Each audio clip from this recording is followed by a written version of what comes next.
A Missouri family says it's been trying to get a woman to stop making racist threats for more than a year. Now a viral TikTok video appears to show what's happening. Let me send illegal paperwork because I know you didn't buy this house. You don't have enough money. 22-year-old Fatima Suarez posted this video on the platform. The woman appears to harass and threaten Suarez's family through a Ring doorbell camera. The video now has 4 million views. NBC News correspondent Maura Barrett is joining us now.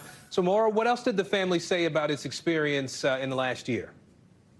There's been a handful of instances where this woman has shown up on the family's front porch talking to the Ring camera just like that, as well as instances where apparently the first time more than a year ago at this point, she broke into the family's basement and smashed several objects in their home. There's also been other interactions in which she's apparently stolen mail from their mailbox. She's waited outside the home. She's made death threats to the family. And you can see here in one of the videos, she's, quote, saying, "You're illegals living here. You don't belong on American property." And so the 22-year-old Fatima Suarez speaking out to our affiliate yesterday saying that they feel like this is a hate crime and her family doesn't feel safe leaving their home, Aaron. And Maura, the St. Louis Police Department, the district attorney's office there, they've been scrutinized about the handling of this situation. How are they responding now?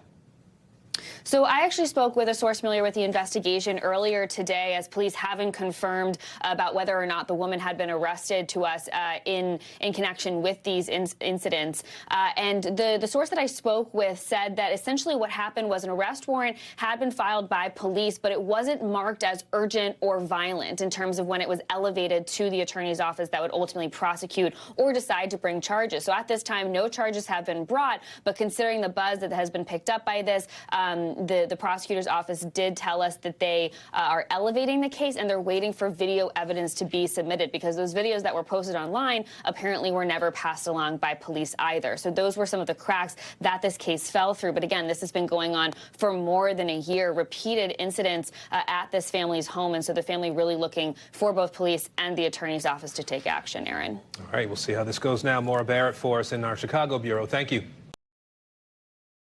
Thanks for watching our YouTube channel. Follow today's top stories and breaking news by downloading the NBC News app.